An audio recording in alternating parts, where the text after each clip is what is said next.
ചിലപ്പോൾ ഒരു വർഷം കഴിയുമ്പോൾ ചിലപ്പോൾ ഞാൻ ആലോചിക്കുന്നത് ഇപ്പം എന്തായിരിക്കും ജോർജ് കുട്ടി എങ്ങനെയായിരിക്കും, ജോർജ് കുട്ടി ഇപ്പോൾ എവിടെയാണെന്ന് നമുക്കറിയാം, അപ്പോൾ അവിടെ ഇവരുടെ ലൈഫ് ഇങ്ങനെയൊക്കെ ഞാനിത് ചിന്തിക്കും.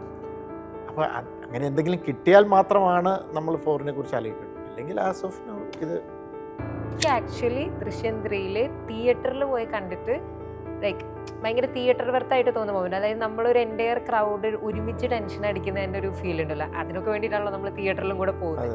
അപ്പോൾ അതെനിക്ക് ഭയങ്കര കിട്ടിയത്. ഞാൻ ഇമ്പാക്റ്റ് അത് കിട്ടും, പക്ഷെ അത് എത്രത്തോളം കിട്ടും എനിക്കറിയില്ല. പക്ഷെ ഒത്തിരി പേര് പറയുന്നുണ്ട് അയ്യോ അത് ഭയങ്കര ടെൻഷനായിരുന്നു, അപ്പം അത് വർക്കായി എന്ന് പറഞ്ഞതിൽ വളരെ അപ്പം സന്തോഷം. ഈ ജോർജ് കുട്ടിക്ക് സപ്പോർട്ടിനാണ് അനു സൈബർ സെക്യൂരിറ്റി പഠിക്കാൻ പോകുന്നത് എന്നുള്ളൊരു തിയറി ഉണ്ട്. ഞാൻ ആ ആംഗിളിലേക്ക് ഇതുവരെയായിട്ടും പോയിട്ടില്ല. എന്നിട്ട് തന്നെ ആരോ പറഞ്ഞു ഞാൻ ഇതിൻ്റെ എന്നെ ഒരു ഐഡിയ താങ്കൾ ഇതിനകത്ത് യൂസ് ചെയ്തിട്ടുണ്ട്, എന്നെ അക്നോളജ് ചെയ്തില്ല, ഞാൻ ആ മെയിൽ കണ്ടിട്ടില്ല, ഞാനത് വരുന്നതൊക്കെ ഡിലീറ്റ് ചെയ്ത് കളയും. ഇപ്പം അനുവിൻ്റെ ക്യാരക്ടറിനെ പറയുന്ന സമയത്ത് പിന്നെ എല്ലാവരും ഒരു ഡീകോഡ് ചെയ്തെടുത്തത് അനു പഠിക്കാൻ പോകുന്നത് സൈബർ സെക്യൂരിറ്റിയാണ്.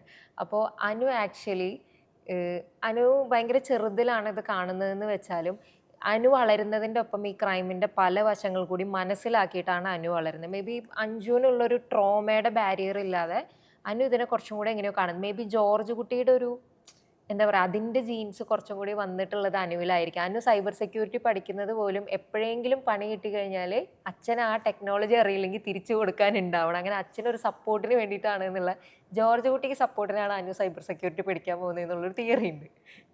ഞാൻ ആ ആംഗിളിലേക്ക് ഇതുവരെയായിട്ടും പോയിട്ടില്ല. അതെന്തുകൊണ്ടാണ് സൈബർ സെക്യൂരിറ്റി എന്നെ തിരഞ്ഞെടുത്തത്? അതന്നേരം ഇപ്പോഴത്തെ ഒത്തിരി പിള്ളേർ പഠിക്കുന്ന ഒരു സാധ്യതയുള്ളൊരു കോഴ്സാണ്. എനിക്ക് പരിചയമുള്ള എൻ്റെ ഒരു ഫ്രണ്ടിൻ്റെ മോൻ സൈബർ സെക്യൂരിറ്റി UK എവിടെയോ പോയി പഠിക്കുന്നുണ്ട്. അപ്പോൾ ആ വ്യക്തി എൻ്റെ കൂടെ ഈ സിനിമയിൽ വർക്ക് ചെയ്യുന്നുണ്ടായിരുന്നു. അപ്പോൾ സ്വാഭാവികമായിട്ടും പുറത്തെവിടെയെങ്കിലും പോയി പഠിക്കാൻ, നല്ലൊരു കോഴ്സ് പഠിക്കുക എന്ന് പറഞ്ഞപ്പോൾ ഞാൻ സൈബർ സെക്യൂരിറ്റി വെച്ചെന്നേ ഉള്ളൂ. എനിക്കറിയില്ല, അങ്ങനെ അങ്ങോട്ടൊന്നും ഞാൻ ചിന്തിച്ചിട്ടില്ല. പിന്നെ വേറെ ഒരു തിയറി ഉണ്ടായിരുന്നല്ലോ, അഞ്ജു ആയിരിക്കും ഇനി ഇത് ചതിക്കാൻ പോകുന്നത്, എല്ലാം വിളിച്ചു പറയും, അങ്ങനെ ഒരു തിയറി ഉണ്ടായിരുന്നു. അനു ആയിരിക്കും എല്ലാ പ്രശ്നം ഉണ്ടാക്കാൻ പോകുന്നത്. ലൈക്ക് അനുവിനെ ആരും അധികം കെയർ ചെയ്യുന്നില്ലല്ലോ, അഞ്ജുലിക്കാണ് പാരൻസ് മുഴുവൻ പോകുന്നത്. അപ്പം ചേച്ചി കാരണം നമ്മുടെ ലൈഫ് ഭയങ്കര പ്രശ്നമായെന്നൊക്കെ വിചാരിച്ചേക്കാം എന്നൊക്കെയുള്ള തിയറീസ് ഒരുപാടുണ്ടായിരുന്നു. ഈ തിയറീസിൻ്റെ കാര്യം പറയുന്ന സമയത്ത് തന്നെ ഇത്രയും ഗ്യാപ്പ് ഉണ്ടല്ലോ. ഇപ്പം 1-ന് ശേഷം ദൃശ്യം 1-ന് ശേഷം 2 വരുമ്പോൾ ഒരുപാട് തിയറീസ് വരുന്നു, 2-ന് ശേഷം 3 വരുമ്പോൾ അതിൽ കൂടുതൽ തിയറീസ് വരുന്നു. അപ്പം ഈ തിയറീസ് ഒന്നും വായിച്ച് നമ്മുടെ മൈൻഡ് പ്രീസെറ്റ് ആവാതിരിക്കാനാണോ ജിത്തു ജോസഫ് ശ്രമിക്കാറ്, അല്ലെങ്കിൽ ഈ തിയറീസ് എല്ലാം വായിച്ച് പുതിയൊരു ഐറ്റം ഇതിനെയൊക്കെ തകർക്കുന്ന ഒരു സംഭവം എഴുതാനാണോ? ഇല്ല, അതൊരിക്കലും ഞാനൊന്നും വായിക്കാറില്ല. കാരണം 2-ൻ്റെ സമയത്തും ഒത്തിരി പേര് അയക്കുന്നുണ്ടായിരുന്നു, 3-ൻ്റെ സമയത്തും അയക്കുന്നുണ്ടായിരുന്നു. കാരണം നമ്മൾ ഒരാളുടെ വായിച്ചിട്ട് ഒന്ന് എനിക്ക് എൻ്റെതായ രീതിയിൽ ചിന്തിക്കണം എന്നുള്ളൊരാഗ്രഹം, 2 നമ്മൾ ഒരാളുടെ വായിച്ചിട്ട് ഏതെങ്കിലും ഒരു ആശയം ഇഷ്ടപ്പെട്ടാൽ പിന്നെ അത് എടുക്കാൻ നമുക്ക് ഒരു പ്രശ്നമുണ്ട്, അത് എടുത്താൽ. കാരണം ഇപ്പം തന്നെ എന്നിട്ട് തന്നെ ആരോ പറഞ്ഞു ഞാൻ ഇതിൻ്റെ എന്നെ ഒരു ഐഡിയ താങ്കൾ ഇതിനകത്ത് യൂസ് ചെയ്തിട്ടുണ്ട്, എന്നെ അക്നോളജ് ചെയ്തില്ലായിരുന്നു, ഞാൻ ആ മെയിൽ കണ്ടിട്ടില്ല, ഞാനത് വരുന്നതൊക്കെ ഡിലീറ്റ് ചെയ്ത് കളയും. അപ്പോൾ അതാണ്, അതുകൊണ്ടാണ് ഫ്രഷായിട്ട് നമ്മൾ ഒന്നാമത് ആ ക്യാരക്ടറൈസേഷൻ്റെ ഇതിൻ്റെ എല്ലാ ഒരു ഡെപ്തിലേക്ക് ഇറങ്ങിച്ചെന്ന് 1 കഴിഞ്ഞ് 2-ലേക്ക് വരുമ്പോൾ ഞാൻ കുറച്ചുകൂടെ അതിൻ്റെ ഡെപ്തിലേക്ക് ഇറങ്ങി, 3-ലേക്ക് വന്നപ്പോൾ അതിലേക്ക് കൂടെ ഇറങ്ങി. അപ്പം ഞാനിപ്പോൾ ആ ഫാമിലി ഇന്ന് എൻ്റെ ഫാമിലി പോലെയാണ്, ഞാനവരെ ഭയങ്കരമായിട്ട് മോണിറ്റർ ചെയ്യുന്നുണ്ട്. ഇപ്പം എന്നോട് ഒരാൾ ചോദിച്ചു 4 ഉണ്ടാവുമോ, എനിക്കറിയില്ല, ഞാനവരെ കുറച്ച് വർഷം ഒന്ന് മോണിറ്റർ ചെയ്യട്ടെ, അവരെങ്ങോട്ടാണ് അവരുടെ പോക്ക്, അവരെ ഒന്ന് സ്റ്റഡി ചെയ്തിട്ട് എന്നിട്ട് തീരുമാനിക്കാമെന്ന് പറഞ്ഞു. സത്യം പറഞ്ഞാൽ ഞാനിരുന്ന് ആലോചിക്കുന്നുണ്ട്, ചിലപ്പോൾ ഒരു വർഷം കഴിയുമ്പോൾ ചിലപ്പോൾ ഞാൻ ആലോചിക്കുന്നത് ഇപ്പം എന്തായിരിക്കും ജോർജ് കുട്ടി എങ്ങനെയായിരിക്കും, ജോർജ് കുട്ടി ഇപ്പോൾ എവിടെയാണെന്ന് നമുക്കറിയാം, അപ്പോൾ അവിടെ ഇവരുടെ ലൈഫ് ഇങ്ങനെയൊക്കെ ഞാനിരുന്ന് ചിന്തിക്കും. അപ്പോൾ അങ്ങനെ എന്തെങ്കിലും കിട്ടിയാൽ മാത്രമാണ് നമ്മൾ ഫോറിനെ കുറിച്ച് ആലോചിക്കുള്ളൂ, അല്ലെങ്കിൽ ആസ് ഓഫ് നോ ഇത് ഇങ്ങനെയാണ്.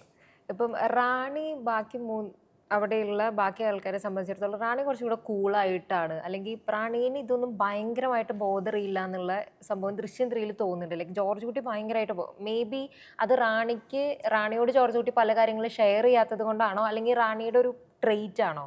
ലൈക്ക് അവർ ഒരുപാട് കാര്യങ്ങളെ കുറിച്ച് വലിയ ബോധറി 3-ലെ കാര്യമാണ്. 3-ലെ കാര്യം 2-ൽ ഭയങ്കര ബോധറേഷൻ ആയിരുന്നു, 2-ൽ അപ്സെറ്റ് ആയിരുന്നു, ചോദിച്ചുകൊണ്ടിരിക്കുക ഇതായിരുന്നു.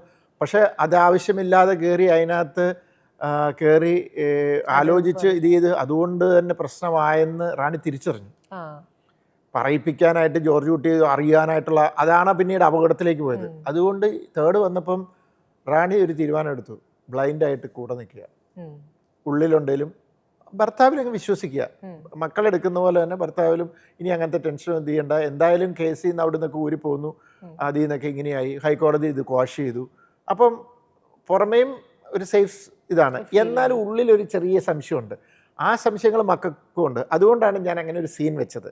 അവരുടെ ചില സംശയങ്ങൾ ഇത് ചെയ്യാനായിട്ട് ആ വക്കീലിനെ വിളിച്ചുവിട്ട് വക്കീൽ അത് ഫുൾ അത് എക്സ്പ്ലെയിൻ ചെയ്യുമ്പോൾ അവർക്കൊരു ആശ്വാസമായി.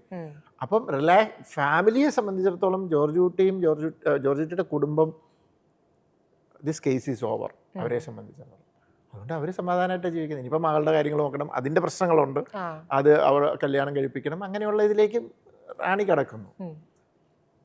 പക്ഷേ അവിടെയാണ് ജോർജ് കുട്ടി തന്നെയാണ് ഇപ്പം. ജോർജ് കുട്ടിക്ക് ഇനി ഇത് ഒരു കാരണവശാലും അവരങ്ങ് സെറ്റിൽഡായി, അവർ സമാധാനമായിട്ടിരിക്കുക, ഇനി ഒരു പ്രശ്നവും അവരിലേക്ക് എത്തരുത്.